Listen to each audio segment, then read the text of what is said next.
Your life does not have to be falling apart for something to feel wrong. You can wake up, go to work, answer the messages, keep your promises, pay the bills, do what people expect you to do, and still feel, somewhere quietly inside, that you are not fully there. Not miserable, not broken, not in crisis, just strangely distant from your own life. As if everything is moving, but something in you is not really living it. And maybe that is one of the quietest fears in life. Not that you will fail completely, but that you might do everything correctly and still look back one day wondering where you were in your own life. You followed the path. You became responsible. You stayed busy. You became someone other people could understand. But did you become someone you could stand behind? This is why the question of a life worth living matters. Not because life can be made perfect, not because you can avoid pain, uncertainty, or regret, but because a life can look fine from the outside and still feel unlived from the inside. So this is not a video about finding a perfect formula for happiness. It is about learning to notice the difference between a life that is functioning and a life that is actually yours. We will look at the desires you may have learned to want, the regrets that may already be trying to tell you something, and the quiet signs that show you are not just surviving your life, but slowly returning to it.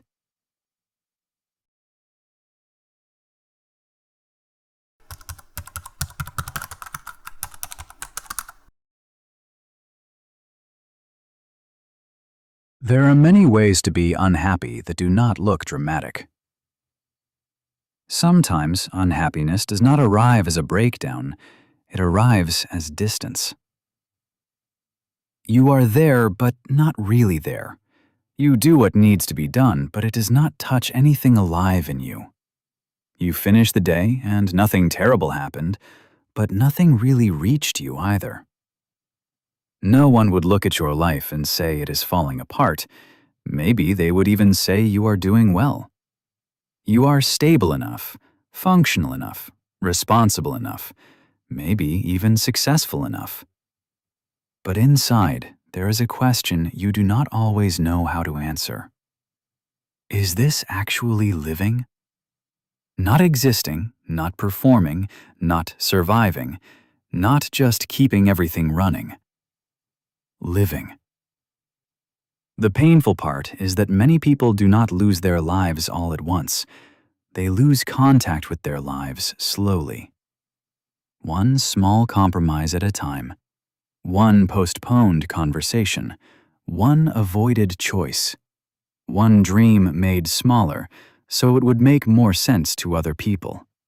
One version of themselves put away because it made other people uncomfortable. And after a while, life still continues. The calendar fills, the responsibilities remain.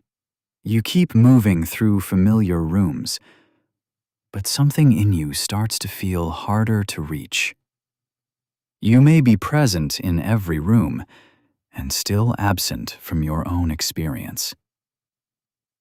This is why a life worth living is not simply a life that looks good.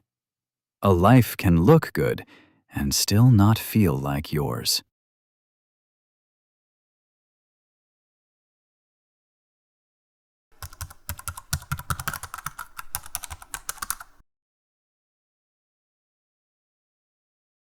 Functioning is important. You need to function. You need to work, plan, respond, provide, fix what breaks, and take care of what life asks of you. There is nothing shallow about needing to handle the practical parts of being alive. A life worth living still needs responsibility. It still needs structure. It still needs the ordinary skills of being alive. But functioning is not the same as living. Functioning keeps your life moving. Living lets you feel that the life moving is actually yours. In psychology, self-determination theory says that human beings do not only need to get through life, they need autonomy, competence, and relatedness. Or, in simpler words, choice, ability, and real connection. Without these things, a life can keep functioning, while the person inside it slowly stops feeling involved. You can answer every email, meet every deadline, show up to every appointment, and still feel like your real self has been left somewhere behind you. You can get through the whole week and still not remember one moment where you felt like a person instead of a task manager.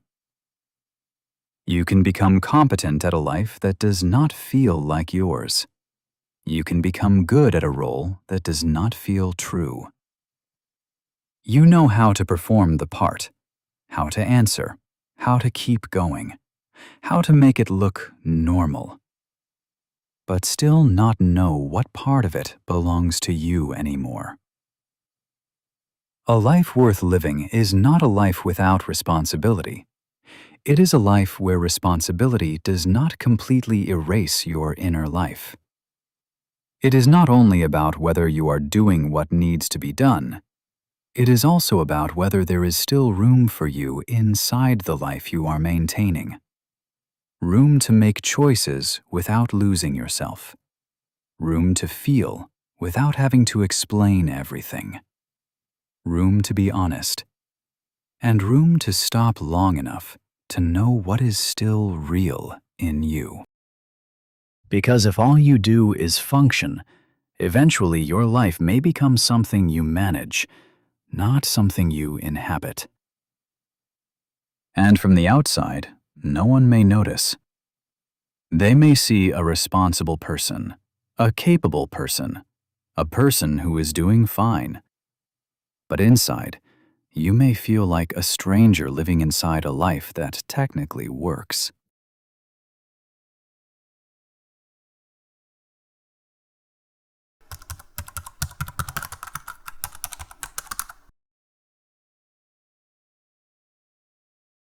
One reason people end up distant from their own lives is that many of their desires were never fully examined. They were inherited, absorbed, rewarded, repeated until they sounded like truth. You learned what a good life was supposed to look like before you were old enough to ask if it was good for you. A respectable career, a stable income, a certain body to have, a certain relationship to be in, a timeline you are supposed to follow, an image of being successful, mature, desirable, or normal. And none of these things are automatically wrong. Stability matters. Money matters. So do family, achievement, and the need to be respected. These things are not shallow just because they are practical. The problem is not that these desires came from outside you. Many good things are learned from others. The problem is never checking whether they still feel true once they become your life. You may choose the path that makes sense on paper, the one people can explain, the one that makes you seem mature, the one that does not create too many questions. And only later, you realize that being understood by other people is not the same as being honest with yourself. Some people do not fail at life. They succeed at a life they never truly chose. They become the version of themselves that made sense to everyone else. The good child, the responsible adult, the impressive one, the easy one, the one who did not disappoint anyone too much. And sometimes the reward is real. People approve, doors open, life becomes more predictable. But approval is not the same as belonging to your own life. You can be praised for becoming someone while quietly grieving the person you never allowed yourself to become. This is why the life you learned to want deserves to be questioned gently, not rejected automatically, not destroyed dramatically, just questioned honestly. Because a life worth living cannot be built entirely from borrowed desires. At some point, something in you has to be allowed to answer back.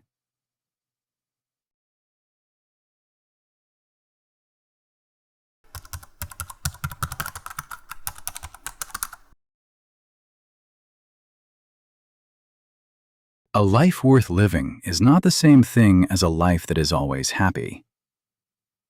Happiness matters. Joy matters. Pleasure matters too.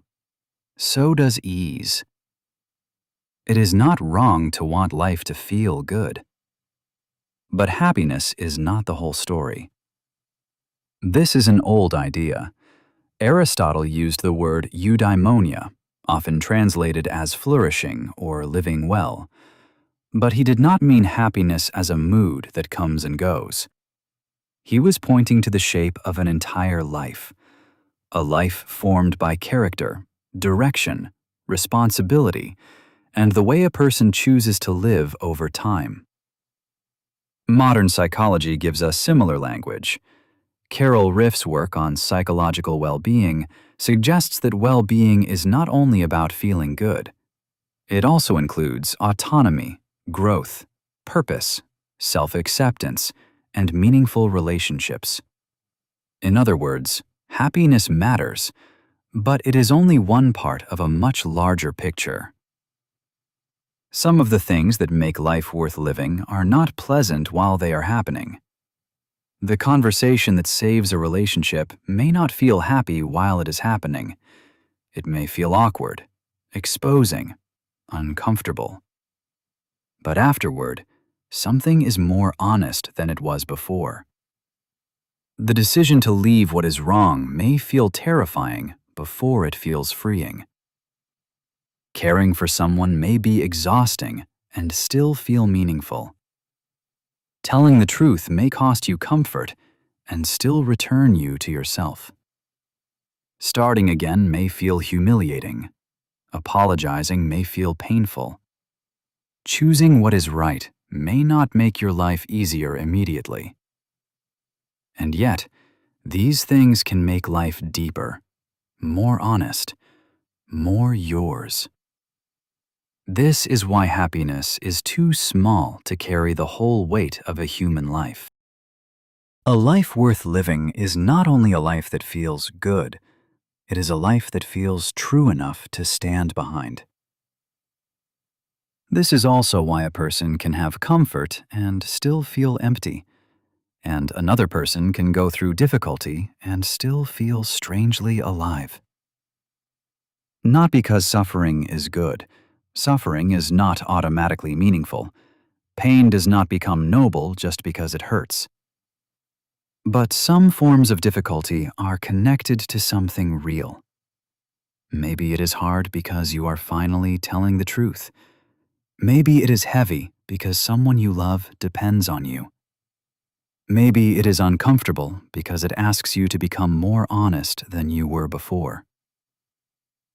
A life worth living is not about chasing pain, but it is also not about avoiding every discomfort until your life becomes smooth and hollow.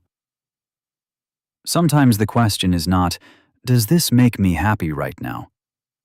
Sometimes the question is, does this connect me to what matters? Does this make my life more honest? Does this help me live in a way I can respect?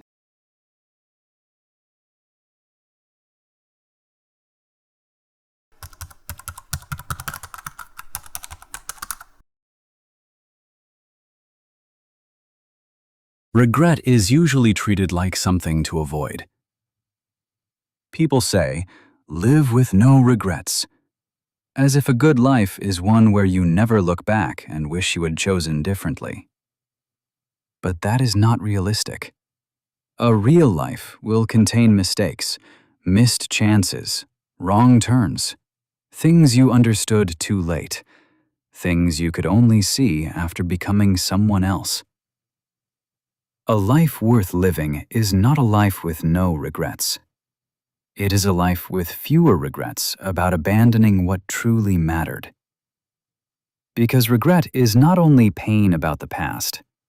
Sometimes it is a map of what we knew mattered. The writer Daniel Pink makes a similar point in his work on regret.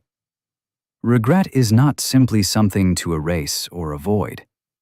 When we look at it honestly, it can show us the values we ignored, the risks we avoided, the relationships we neglected, and the kind of person we wanted to become. Regret hurts because it remembers what mattered. You regret not taking care of your health because some part of you knew your body was not just a tool to use until it broke. You regret not building a stable foundation because some part of you knew your future self would need support. But some regrets are quieter. You keep thinking you will call them later, until later becomes a year, then several years, then a silence you no longer know how to cross. You keep choosing the safer version of your life, until courage starts to feel like something that belongs to other people. You keep saying yes to things that make you smaller, until one day you no longer recognize the part of you that used to know what was true. You do not have to wait until the end of life to notice the regrets you are quietly rehearsing now. Sometimes regret begins before the event is over. It begins as a small inner knowing. This is not what I really mean. This is not who I want to become. This person matters more than my pride. This choice is safe, but it is slowly making me disappear.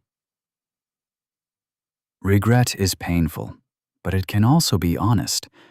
It can show you where your life is asking for more courage, more care, more repair, more truth, more presence.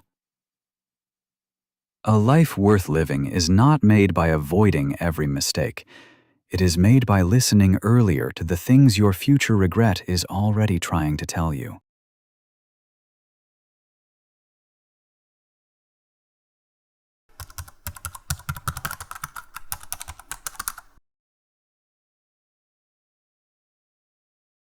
One of the great confusions of modern life is that we often mistake an impressive life for a meaningful one. We look for evidence from the outside. Does it look successful? Does it look admirable? Does it make sense to other people? Would someone envy it? Would someone understand why I chose it? But a life does not become meaningful because it is impressive. And it does not become meaningful just because it is simple either. The point is not to make your life smaller. The point is to stop measuring its worth only by how it looks to people outside it. A quiet life can be empty. An ambitious life can be deeply meaningful. A small life can be free. A big life can be honest. There is no single shape. The real question is not whether your life looks large or small. The question is whether it is inhabited.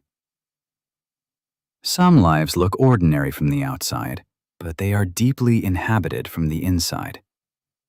Sometimes it looks like someone who knows how to love without disappearing, someone who keeps showing up for what matters, someone who tells the truth even when it costs them, or someone doing quiet work that may never be praised but still carries dignity.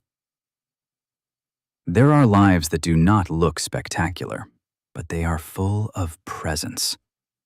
And there are lives that look impressive, but the person inside them is starving. Starving for rest, for honesty, for tenderness, for a place where they do not have to be explained, admired, or useful to be real. This does not mean you should stop wanting more. It does not mean ambition is shallow. It does not mean success is meaningless. But if every achievement asks you to become less honest, less rested, less loving, or less present, then the achievement is not the whole story. A meaningful life is not measured only by what it displays. It is measured by whether you can still be honest, present, and alive inside it.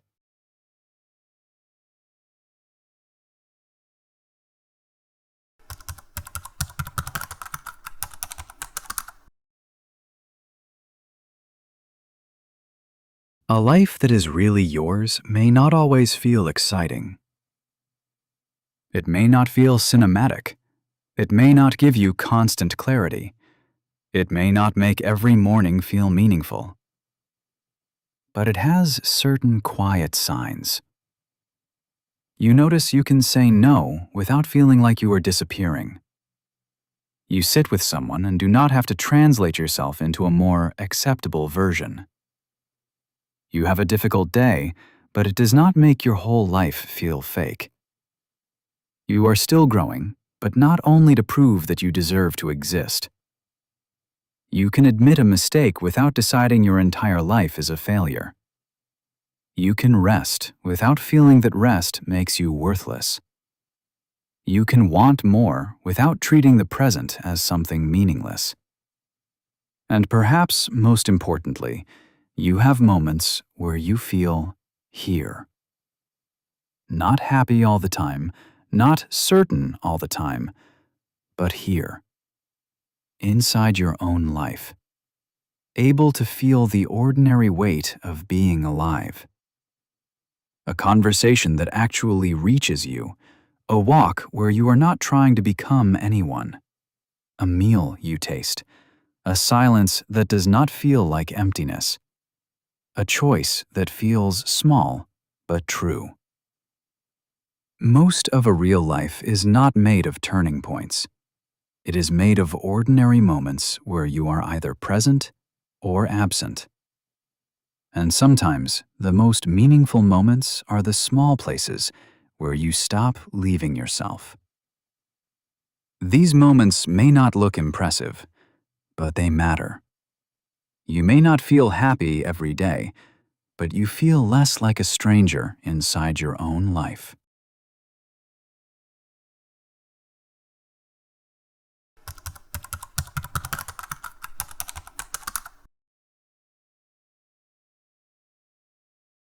In the end, the question is not whether your life looks good enough. The question is whether you can stand behind the way you are living it. Not perfectly, of course. No one can do that perfectly. There is a difference between an imperfect life and an unlived one. An imperfect life still has your presence in it, your honesty, your attempts, your love, your willingness to return when you drift too far away. An unlived life may look fine, it may even look successful, but somewhere inside, you know you were not really there. You were performing, avoiding, postponing, becoming someone who could survive, but not fully live.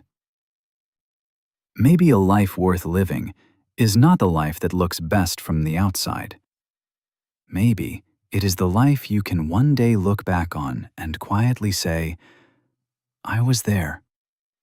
I did not vanish from my own life. I did not always choose well, but I tried to come back when I noticed I was drifting. That may not be perfect, but it is a life you can stand behind. A life worth living is not a life without pain, mistakes, or regret. It is a life where you do not have to abandon yourself completely to survive, be accepted, or become easier to understand. Not with a perfect answer to life, but with one honest question. Am I living in a way I can one day stand behind?